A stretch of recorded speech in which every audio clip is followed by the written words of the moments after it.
we as a brand always offer clean ingredients. We're always going to have sprouted nuts and seeds.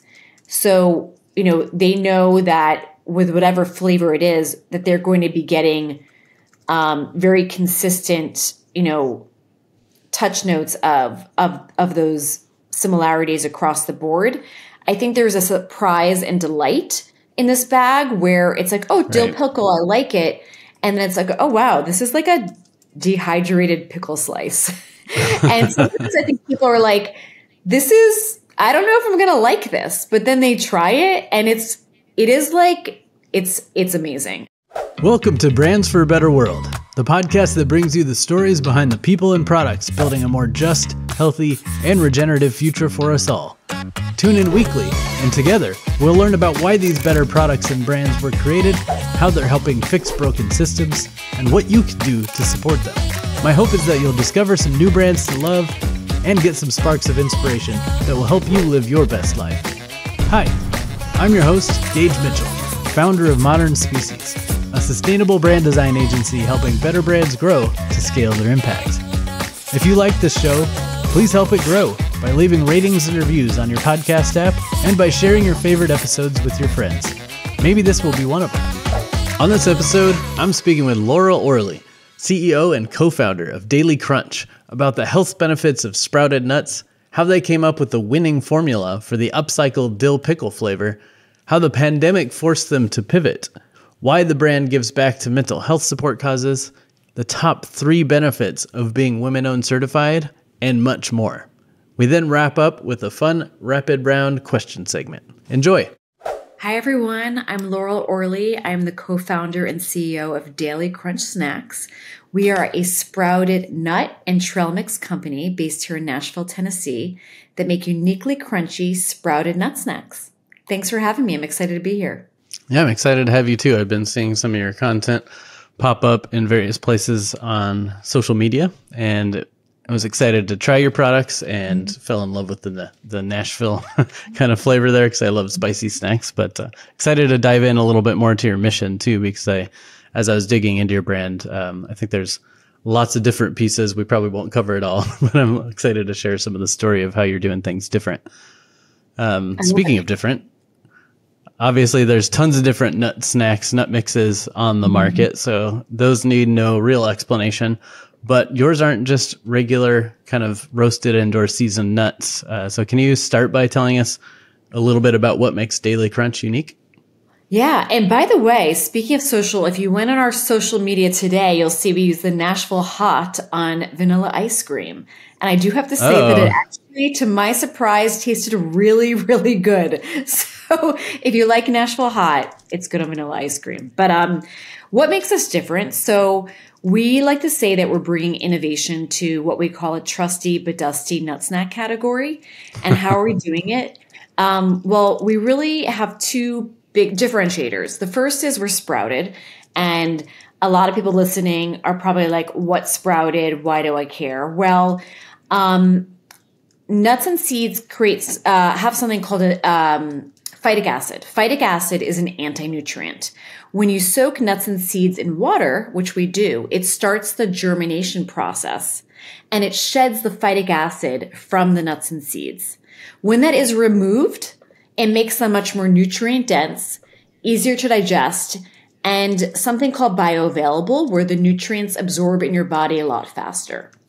In just 101 terms, it is a lot.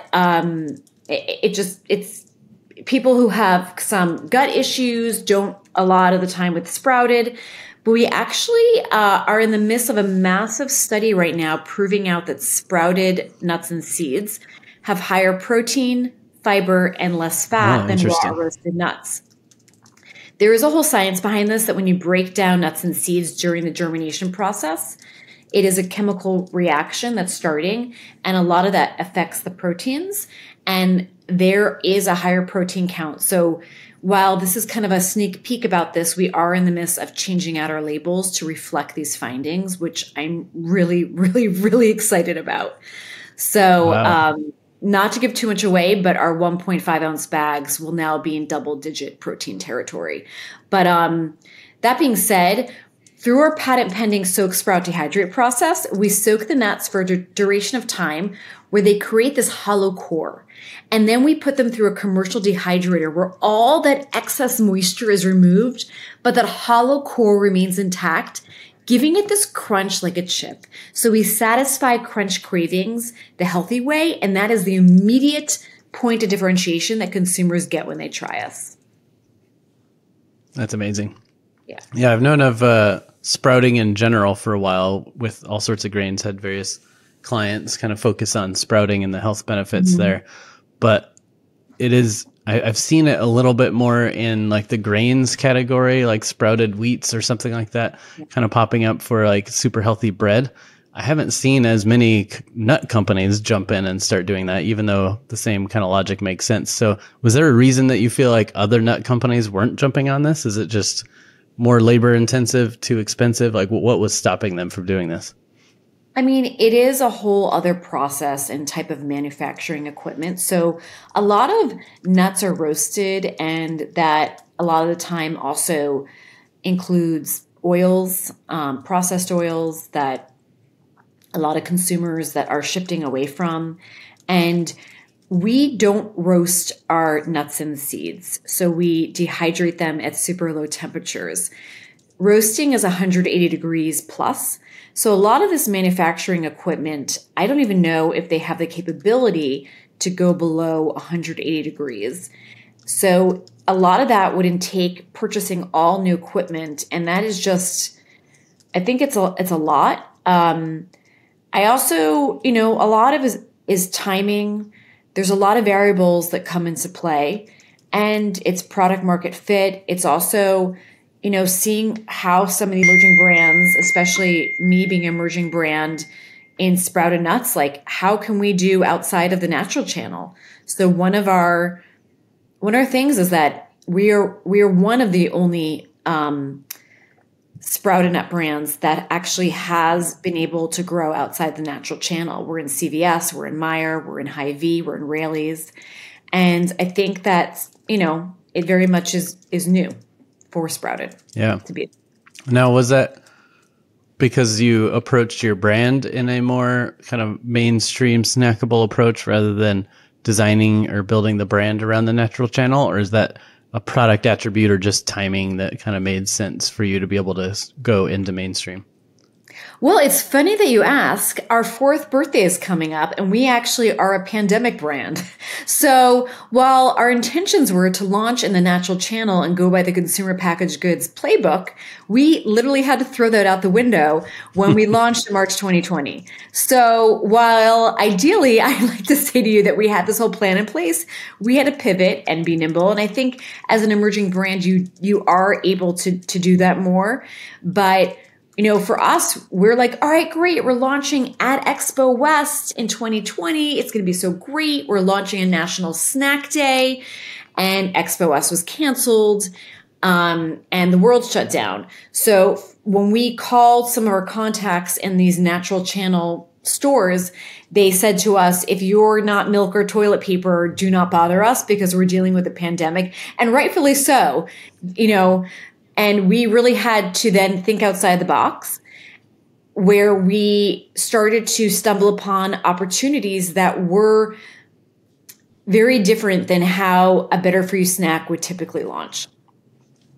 Yeah, that's interesting too, though, because they say, necessity is the mother of invention. So sometimes the pandemic hits and you got to get creative, right? But it also kind of calls into question the playbook approach, where there's a standard way of doing things and everyone just kind of does it that way because that's what's been done or that's what's worked in the past. But then every once in a while, a company comes in and says, nah, I'm going to do it differently. And while most advisors would be like, you're crazy, don't do that, sometimes it works. So I almost wonder, like, if the pandemic didn't happen and you did follow the standard playbook, maybe you would have just gotten lost in the shuffle. But by having to pivot and do something a little different, maybe that's part of what's giving your brand some boost. Yeah. Well, we shifted to, one of the first retailers to believe in us was Meijer, and we're still in Meijer. And we got into the KeHE Elevate program, where that really opened a lot of doors for us. and we started, we initially went on Amazon, where we initially weren't planning to go on Amazon. And we started to just, it gave us an opportunity to also take a step back and say, okay, who are we? How are we different? Right. Who are we as a brand? And really get those building blocks going.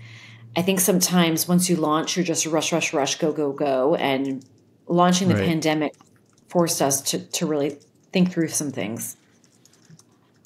That makes sense. So obviously you are taking a little bit different approach to the product with the sprouting. I also appreciate the approach to interesting flavors. We all see just the plain or salted or maybe chocolate at most on the shelf with a lot of nut snacks, but you're coming out with the pickle flavors and the Nashville hot and various other kind of things that are, for me, exciting because there you go. Yeah, there it is. For those listening to the podcast version only, the audio version, she's holding up a bag of the pickle flavor right now. So I appreciate that too, because whenever I'm traveling, especially, and looking for snacks, there's traditionally very few like interesting flavors, or even when I do pick out something that's, advertised as interesting flavor, I'm disappointed because I open it up and there's no punch to it. But I really loved the punch that comes through on the Nashville hot flavor. I was really excited about that one. I'm curious, based on all these different flavors you see out there or that you've got kind of in your mix, which are the ones that you're seeing move the fastest? Well, it's really incredible what this dill pickle flavor is doing to get us even more on the map. So we are a Nexty finalist for this flavor, which this is the first time we are a Nexty finalist. For those who are listening and don't know what that is, Expo West is the largest natural products trade show in the U.S. I think there's going to be somewhat like 70,000 people that will be there this year. And I like to say that the Nexties are kind of like the Oscars of the natural products, food and beverage. And we've been applying every year. And look, there's a lot of competition. There's a lot of great brands out there. But when we found out we were a Nexty finalist this year, it was a big deal for us. So anyway, we are the 78th upcycled brand, and this flavor, the dill pickle sprouted almonds and pepitas, uses pickle ends from Cleveland Kitchen that would otherwise go to waste and be thrown out. And we've found a way to turn that on its head and incorporate it in the pickle paste. And we also use dehydrated just pickle ends as a mix with the almonds and pepitas. This just launched. So I think that initial consumer feedback is that they love it, but they want even more zest. So we actually just increased the apple cider vinegar to give it more of just a pow.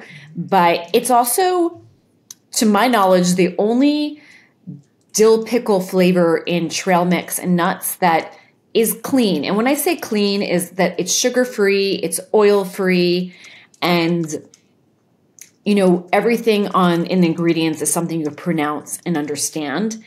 And we're really proud that we're also able to make it a collaboration with Cleveland Kitchen and Upcycled. So I think it's, finding the right time of the trends, the flavors that work with, what people want, but also, what I wrote in the Nexty finalist award submission was like, it's not the flavor itself that made it innovative. It's the fact that we turned it on its head, took in these pickle ends, upcycled them, and just the clean ingredients, all of that is what really made it different. And it's going to be launching into a lot of retailers this year. Some I can't announce yet, but some big players. Yeah, that's a good kind of story around the product, right? It's not just the flavor, because it could have just been any flavor without all the upcycling and brand partnership story and whatever. It makes it a little less exciting. But when you say that, are you saying customers, like the end user consumers, the snackers, are excited about the story, or just maybe the industry or retailers? I'm curious to know if that story plays out all across the kind of stakeholders. Yeah, well, Upcycled certified is something that's new. And for those who don't know what that is, it's when you take food that would otherwise go to waste and you find a way to incorporate it and not have it go to waste. So what I'm seeing in the trends is a lot of consumers still don't know what upcycled is. That is growing, but it's still pretty low. It's right now a lot of the buyers, a lot of people in the community know what upcycled is and are excited about it and definitely rallying around it. I do think that it's still going to take some time for consumers to understand what upcycled is. So even though that is on our packaging, it is just one form of communication to know that we as a brand always offer clean ingredients. We're always going to have sprouted nuts and seeds. So, they know that with whatever flavor it is, that they're going to be getting very consistent, touch notes of those similarities across the board. I think there's a surprise and delight in this bag where it's like, oh, dill pickle, I like it. And then it's like, oh, wow, this is like a dehydrated pickle slice. And sometimes I think people are like, I don't know if I'm going to like this, but then they try it and it's amazing. I'm just going to put it out there. We also just doubled the pickle slices in this bag. So nice. We are just constantly tweaking this up a notch. That's awesome. Well, I'm excited to hear that because I got the dill pickle one. I'm a big pickle fan in general, so I was super pumped about that one. And that was my note too. I was like, oh, I'd love even more pickle in this, was my thought too. So I'm really excited that you're increasing the amount of pickle and the zest in there to kind of like dial it up, in my opinion, towards like the Nashville Hot was like all in. Like it's not just a light dusting of Nashville Hot. Like it was a heavy coating, which I loved. I was personally excited about that. And then I'm also a big supporter of the upcycled movement. I'm excited to see that growing because it just makes so much sense, right? It's like there are some movements where it's like a compromise, like, oh, okay, well, if we want to be more sustainable, we have to, compromise in some of the areas that we would go, or if we want to be clean ingredients, maybe we can't do this flavor profile, or there's something like that, a trade-off. But with upcycling, it's just kind of a win-win all across the board. We're taking stuff that is still valuable and just using it in a smarter way instead of throwing it out or downcycling it or composting it or something. So I'm a big proponent of that movement in general, but then also as the agency who designed the certification marks and stuff, it's also fun to just see it across all these products popping up in the market as well. So I was excited to see that on your bags too. So there's that upcycled thing that's exciting about it. There's the flavor that's exciting about it. But the brand partnership too. I've been seeing so many more of these brand partnerships, and I'm also, as a branding person, excited about those kind of things. So how did that process come about? Did you reach out to them? Did they reach out to you? And then are you seeing that as like part of what makes it exciting? Because for me personally, I love seeing brand partnerships on the shelf. Yeah. So this really happened at Expo West last year. We had this dill pickle flavor and we were teasing it, but something was missing. Like something just was missing from this. It wasn't, in our point of view, it was not innovative enough. It was not interesting enough. And it was, we didn't want to just launch a flavor because the trend said it was interesting. So we actually, what we did is we met the Cleveland Kitchen people and we were just talking to them. We're like, yeah, we have this dill pickle and upcycled is so big right now. And we just started talking and like, kind of like the light bulb went off for all of us. And we're like, oh my gosh, like you have these pickle ends that you throw out. Like there's something here. And then we immediately spoke after Expo ended and we just kept on moving at it. We tested it out. We did a lot of variations. We did about 50 to 100 variations in R&D. At first, we were just going to use the pickle ends in the paste. And I actually was doing some R&D myself at home in my kitchen. And I was like, I'm just going to throw these pickle slices on here. And then it came out and I'm like, it's like a chip. It's like a potato chip. but it's not. It's like much healthier. So, but the salt, and when it's dehydrated, it's just like, it's amazing. And I shared it with the team. I was like, what do you guys think about like these pickle slices also in the flavor? Like, I think there could be something here. And they all tried it and they're like 100%, like we need to do it with the pickle slices. And that's kind of how it happened. You know, that's what's so great about having like an emerging brand is, you know, look, we're not currently like, we didn't launch as a VC backed company. We really had to be bootstrapped. So, you know, we weren't paying someone to do R&D for us and figure out what the next flavors. We were literally doing it ourselves. So, I think that there's, you know, while it really helps to have someone, and now we do have someone who helps us with R&D, but there is something special about doing it yourself and being able to just get really creative and get really different with doing things. So, yeah. Yeah. Yeah, that's cool. I think that's what I love about working with quote unquote emerging brands, or, you know, brands that are kind of founder driven, where it's about the passion and the excitement, not just about what the consumer data is showing, right? You do still want to make smart decisions, but you also get to lean in on some intuition. Like, you know what you wanted, you know why you created this, you know what your audience wants, because theoretically you're talking to them quite frequently. So being able to make those more intuitive plays where you're like, you know what, I have a hunch. I want to throw this in and see how it goes and see if other people like it. I think that's what makes for some of the most exciting products sometimes are those like not quite happy accident, because it wasn't an accident. You intentionally put the pickles in there, but it was like an aha moment while you were experimenting yourself. Whereas, you know, a bigger established company that got rolled out of some giant conglomerate probably doesn't have the founder in a kitchen doing their own experimental batches, right? So that moment would have just been lost. So that's really cool. So love that. So you've got these awesome flavors. You got the sprouting health benefits. What was also interesting to me is, as I was digging into your brand, is that beyond that kind of health focus, you also have a physical health focus. You also have a mental health focus to the business. So can you talk a little bit more about how that came into play and how it weaves throughout the brand? Yeah. So I have two co-founders. One of them is my Aunt Diane, and she's the one who actually learned about the process of sprouting in India over 20 years ago. She, you know, I worked big corporate on Unilever. I worked in Diageo, Hasbro when I was living in New York City. And when I approached Diane about bringing her products to the mainstream market, for me, it was really important that we created a mission. And Diane, Diane's son, my first cousin, he struggled with mental health while he was at the University of Michigan.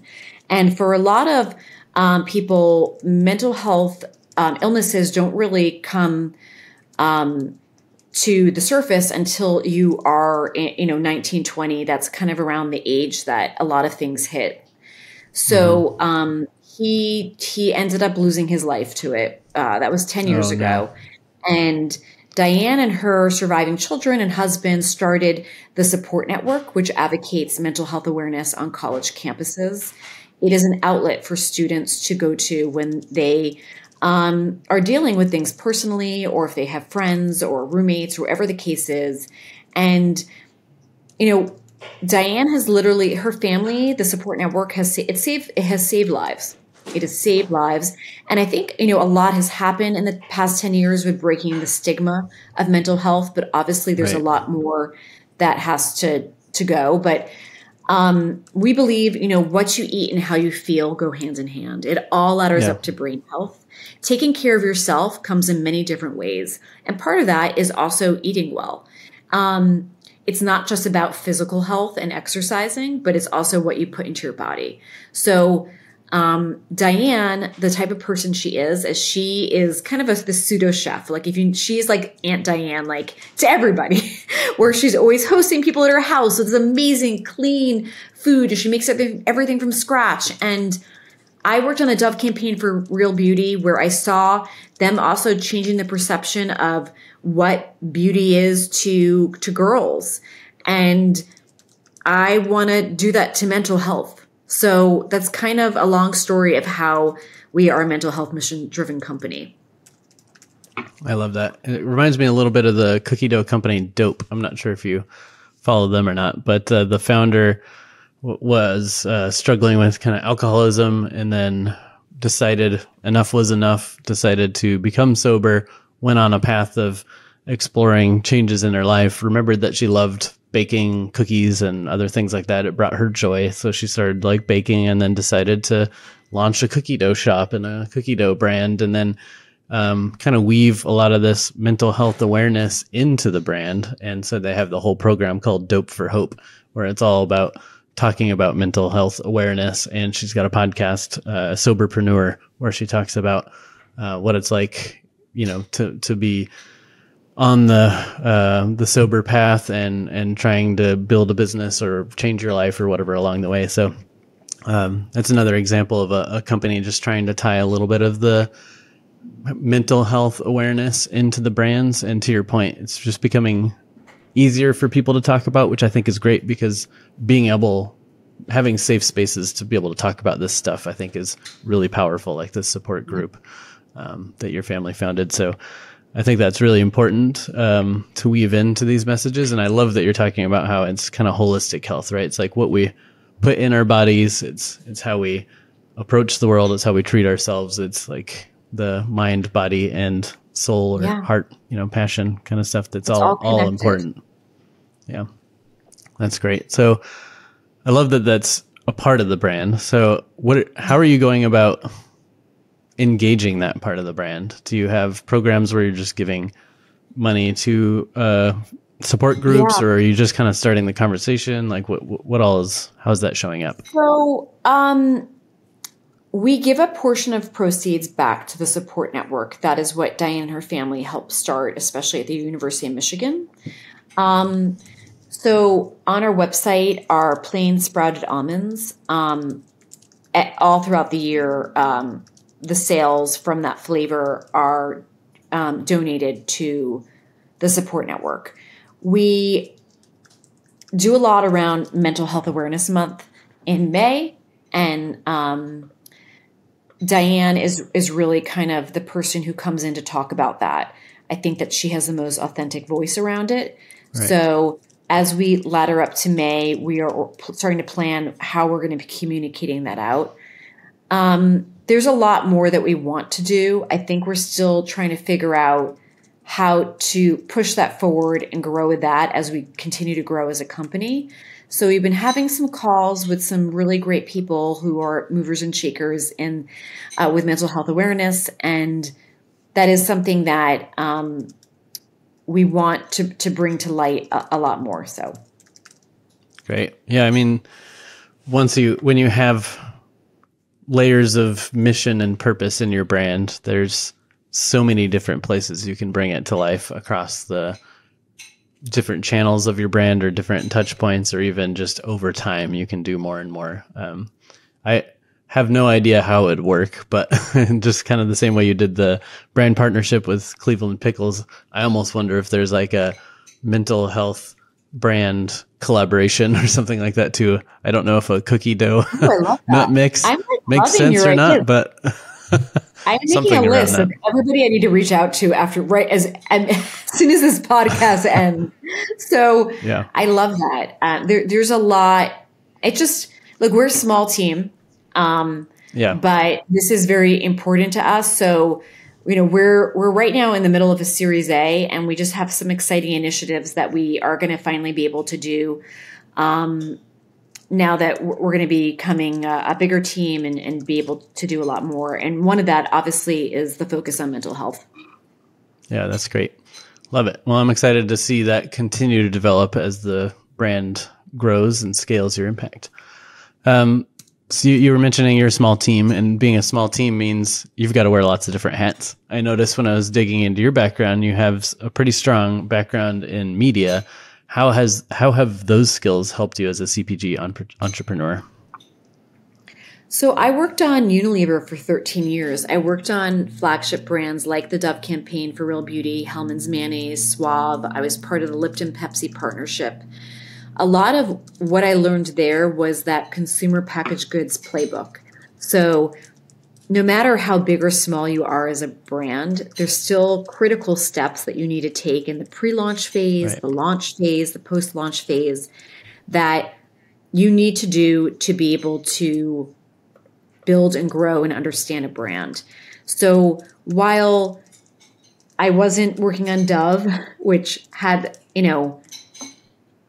literally over $100 million of ad spend to spend, I was still able to do all those checklist pieces of pre-launch, of competitive intel, all of the research, the pricing, the costs out, the targeting, just also the branding.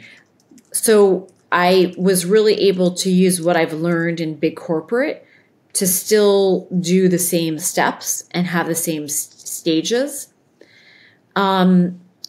I do want to say, though, that there is so much that I have learned in the past 4 years that I could not have learned unless I was an entrepreneur. So Right. there definitely is a hybrid to both where I feel like I got the confidence from being big corporate, but I also, the majority of what I do is not what I learned in corporate. Stuff. Maybe we're focused on the wrong stuff. What if we could do better with the stuff we buy? Support businesses that do the right thing for the planet, create less waste, rebuild ecosystems, and protect the land and its natural resources. Give gifts that are more thoughtful and more thoughtfully made, promoting safe working conditions, fair wages, and diverse communities. Good business exists if you know where to look. Don't give the wrong stuff this holiday season. Give the good stuff. With the Impact-Driven Gift Guide, we've made giving good easy.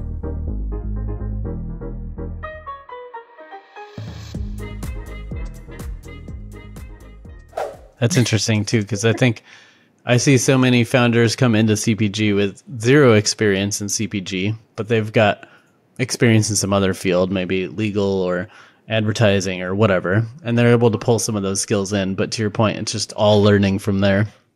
But even like you mentioned, working corporate, doing some of these big launches with their resources and money and their systems, processes, whatever. It's a different animal when you're launching your own brand, right? Because you don't have access to all those things. And every product category, every market, every brand, every journey is a little bit different because you're hitting the market at a different time. Like the pandemic that popped up and probably threw that playbook that you learned into the trash for a little bit, for at least a little while. So it is interesting that like you can prepare yourself with a lot of knowledge, but it's really getting in there and doing it that is the true teacher in my experience. Yeah. And look, how consumers consume information from brands is moving a mile a minute. I remember when I worked on Unilever and that critical shift in media habits were changing right in front of my eyes. Right. When I initially started with the company, it was, TV, print, digital. And I remember that when it went from like as the majority of advertising spend, and then it changed from like TV to digital to print. And then, as I was leaving, it was like, oh, we're not calling TV and digital separate. It's now all just video. And everything, is shifting and morphing and moving so fast, especially in the digital world and how to do things. But, I also look, right now we're in the middle of raising our Series A. Like I never raised money before. You don't right, raise money exactly. for corporate advertising. It's like, here's your budget for the year. So there's, or, dealing with lawyers for trademarking or whatever the case is. those are things that I didn't have to deal with. It wasn't my problem. Or even the R&D. So I came in when the R&D team already came out with a new soap flavor. What was the new SKU for the body wash? And it was like, here it is. This is it, with maybe a pomegranate and whatever. And how are we going to launch this? And now it's like, okay, we need to figure out what our new flavors are going to be, and we have to do it ourselves. Yeah, exactly. It's a lot of fun. I'm having a lot of fun on this journey, I have to say. So yeah, absolutely. That's my favorite thing about being an entrepreneur, is there's always a new challenge. So if you're the type of person that likes change and likes challenges, then it's a great thing for you to, because there's always going to be multiple hats you have to wear, and everything's constantly changing. The market's changing, the world's changing, your company's changing, et cetera. So there's always another sticky challenge to approach. But another thing that you mentioned, I think, is, you've got to learn all these new skills like fundraising, trademarking, R&D, whatever along the way. Some of that can be learned by just like, all right, roll up my sleeves and get in there. Some of it can be learned through podcasts like this, or through consultants, or whatever else are out there who can kind of help support you on your journey. Yeah. And that's part of why I love doing this podcast, or any of the other community building kind of stuff I do, is just that idea that you don't have to go alone. You can, if we work together and share our knowledge, share our resources, share insights and wins and losses and everything else, we can move the industry further, faster together. Yeah. Because anything you learn in your business can help another business who's trying to build a better world. And then we can get to that better world quicker. So I love that you mentioned that too, is that there's so many different skill sets to learn, but I would suggest people you don't have to do it alone. Join communities, talk to other entrepreneurs, join groups, listen to podcasts, read books. There's just so many resources out there. You don't have to do it exactly the way someone else did it, but learning how they did it's always helpful. I'm in 2 CPG forums, and one of them is woman-owned brands. The other one is through YPO, and I look so forward to talking to them every month, because the amount of knowledge that's absorbed, but also, it's also a great outlet for me to express how I'm feeling at the moment, whether it's, celebratory, whether, it's not, whether we have a challenge. I want to just emphasize that you shouldn't be doing this alone. And if you can join a group, and even if it's to talk to them for an hour and a half every month, it goes a long way. Yeah, absolutely. And speaking of which, I know you launched at a difficult time, like a lot of companies did in 2020. In the past 4 years, what have been some of your biggest surprise wins or struggles, things that you weren't expecting that went really well or didn't go the way you planned? Yeah, well, one of the big challenges, and it was really one of my forums that walked me through the steps to not throw in the towel, is when we first launched, we ordered, I think it was like 40,000 pounds of almonds, and they just didn't, something was not right with them. And we couldn't use the product. And we did all this testing, and nothing was showing that they were rancid or moldy, but they just didn't taste right. They tasted like acidic. And our almond farm at the time was just like, nothing's wrong with them. The tests aren't coming out. We're not letting you can't return them. And it was, I was just gutted. I was gutted because, you're on this trajectory where everything's going well, and then something just comes out of the blue that you're not anticipating. Right. And it was my forum that just said, Laurel, this is going to happen, and we're going to walk you through the steps of how to deal with this. First of all, increase your insurance ASAP for these things that happen, which I have since done. And let's just take this apart, piece by piece. And we're able to actually salvage a lot of that, whether it was reselling to other brands that didn't need to sprout it. It was like after we soaked them, they didn't taste right, but raw, they tasted fine. So, that was when I really needed my forum to really help me. Wins? I mean, there's been so many wins along the way. I think that certain wins we had when we launched were critical to help us move forward, even if those wins don't seem very relevant to us now. An example is the first store that ever believed in us, Right. and it was this local little mom and pop shop called Produce Place in Nashville. And they said, you know what? Yeah, we're going to take 6 cases. And that was like an amazing day. And now,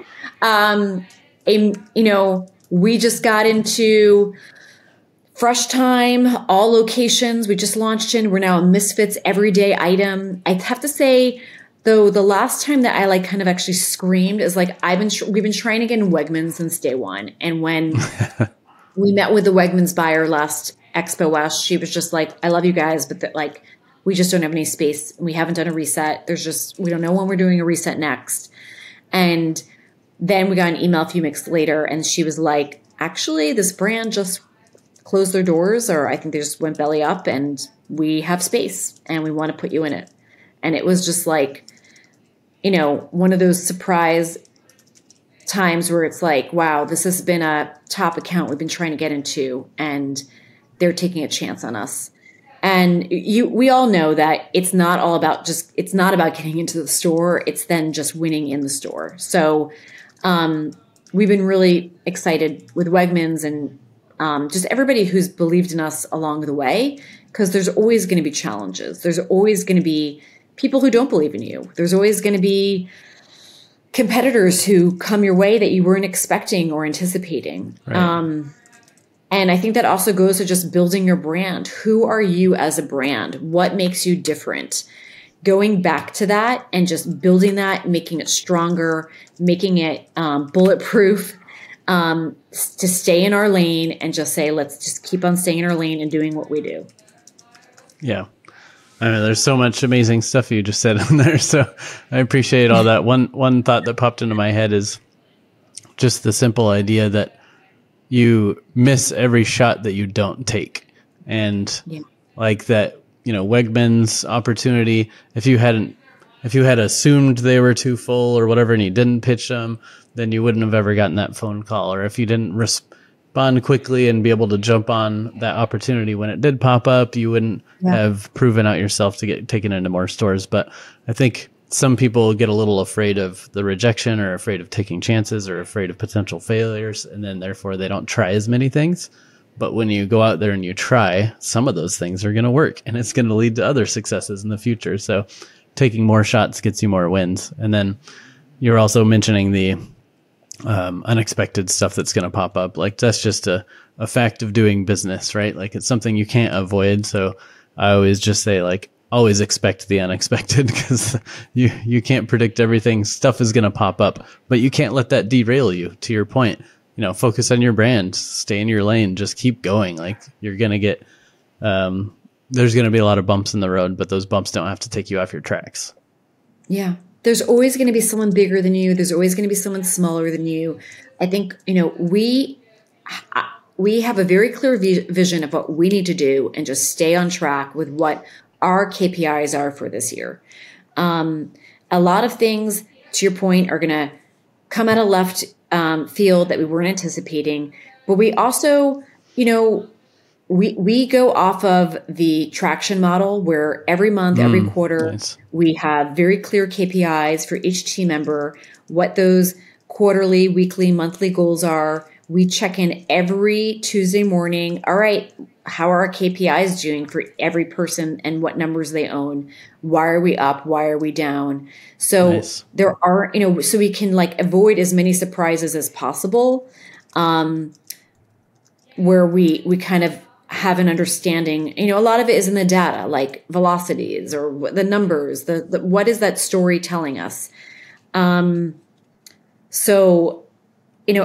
great piece of advice I got recently was to try to treat the high highs and the low lows equal, and just try to stay as equal, as even keeled as you possibly can. And I just thought that was a great piece of advice, because sometimes I would get so worked up about some of these challenges that we didn't anticipate, and I get so upset about it. Or when we got these really big wins, I'd be like, oh, this is so great. And now it's like, you know what? Great win. Chat, let's move on. Or, all right, that's a challenge. let's understand it, let's dissect it, and let's just move forward, and let's not let it rock our boat. Right. Yeah, that's great advice, because, a lot of people tell you, don't let the setbacks affect you too much. But the same goes for the big wins, right? Don't get so excited about the big win that you forget all the stuff that needs to keep moving, and you're still kind of on a path, and there's still a bunch of stuff that needs to get done, even if this big exciting thing happens. Take the time to celebrate it and then move on. Same thing with difficult things. Take the time to dissect it, figure out what went wrong, fix it, and then move on. So I love that advice.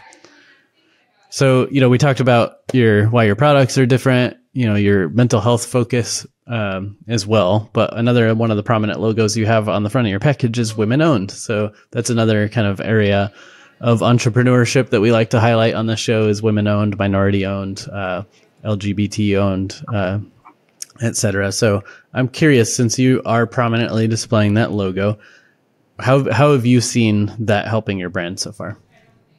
Well, this is perfect timing with Women's History Month right around the corner in March. So I have to say that of all the certifications that we have done or we're in the process of doing, Women Owned has by far been the most valuable for us as a company and me personally. There are 3 different key points with being Women Owned certified that are valuable to me. The first one, and this is in no particular order, are the negotiating power that you get with this as a woman.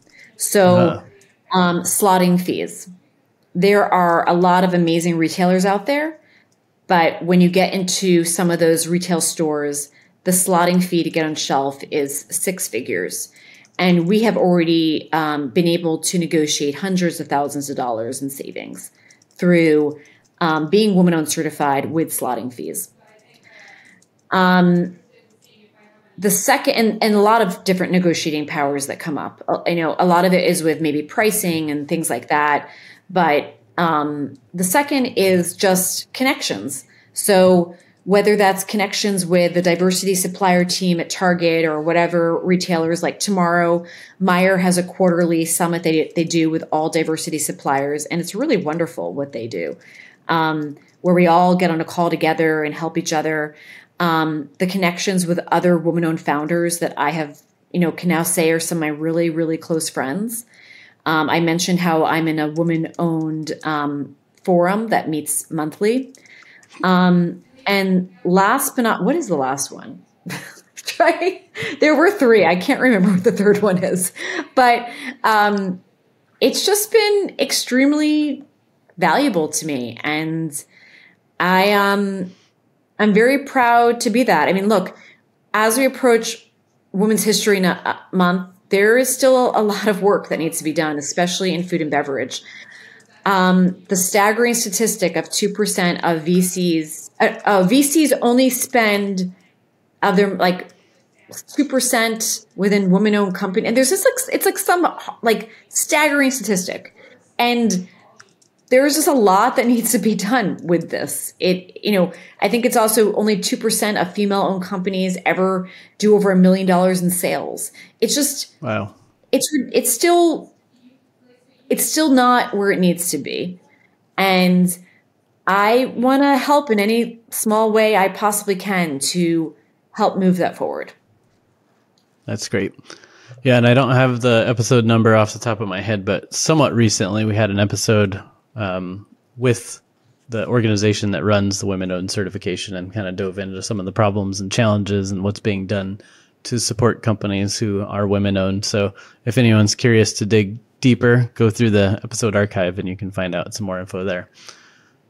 Maybe the third benefit, I wonder, just I'm curious, I don't know if it was, but could it have been around consumer demand or anything? Is that driving sales? Is it getting you off the shelf quickly maybe? How can I forget the consumer, the most important part of our brand? So yes, the consumer. I actually was at the airport a few weeks ago, and a lot of times I go to the airport because we're in airports. I buy bags for the people who work there and introduce myself. And nice. The woman at the checking me out, I said, "Here, this bag is for you. It's I'm the co-founder." And she said, "Oh my gosh, I I bought your bag last week, and I bought it because it had woman owned on the front. And I want to support woman owned brands, but I also love the product. And it does resonate with consumers. Consumers want to know the story and the people behind the brand. And this is part of our story. So, right. I cannot forget the consumer. Yeah, absolutely. And that's part of why we do this podcast too, is partly, like I said, rising tide lifts all boats. Let's share stories to support other entrepreneurs, but also everyone who listens to the show is also a conscious consumer too. And I have gotten a lot of feedback that people just really love hearing the stories behind some of these brands, and then love supporting them thereafter. So thanks for giving us a little behind the curtain peek there. So with our last handful of minutes, I'd like to just do a bit of a rapid round question segment to dig into you a little bit more personally again. So I'll just dive in. So most of your products, if not all of them, have almonds, but some of the products have other nuts. So I'm just curious, favorite nut besides almonds? What's cashews? Nice. Good choice. I think that's a good one. All right. Since Daily Crunch is such a great travel snack, like we've mentioned a couple times, what city or country is the top of your travel wish list right now? City or country? Okay, Japan. I would always want to go to Japan. Like always, always, always. So yeah, me too. It's on the punch list. I just need to find the right time to do it well, because I don't want to go to Japan for like 2 days. I want to go for multiple weeks or longer. So. I'm waiting for 2026 when all three of my kids will be going to sleepaway camp for the same entire month in July. And that is my venture out to Japan with my husband. Nice. Well, good thing you got time to plan that then. But that's amazing that you even know those schedules that far ahead. That's great. Okay, so you might have somewhat already covered this, because I know you just mentioned a piece of advice. But what's the best piece of advice you've gotten recently around mental health or business that you've kind of put into practice? Well, one of them is 2 steps forward, 1 step back. Just, there's always going to be, it's not just go, go, go, move, move. There's always going to be, and we talked about this in this episode, there's always going to be challenges. 2 steps forward, 1 step back. And mental health, it's a piece of advice is just taking the time to take care of myself. If I don't fill my battery and my battery is not full, then I fail everybody. I fail my company. I fail my family. I fail myself. That inspires a bonus rapid round question that I'm just coming up with right now. But what's your favorite self-care routine or ritual? All right. So I have gotten into hot yoga, and I absolutely love it. I do 3 to 4 times a week. Sometimes I go at 5 a.m.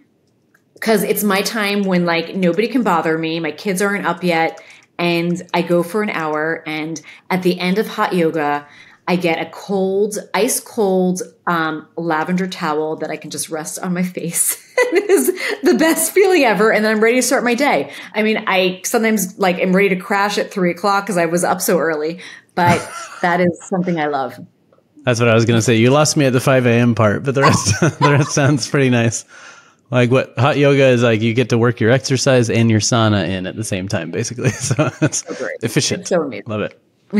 Okay. So who's an impact-driven leader you admire, and why? Oh gosh, this is a hard one. I think impact-driven leader. When you say impact, you mean sustainable or just just somebody who's trying to make a difference in the world with their community, their business, anything. I don't know why I'm forgetting his name, but who started Kind Bar? Why am I forgetting his name? Do you know? I don't know his name either.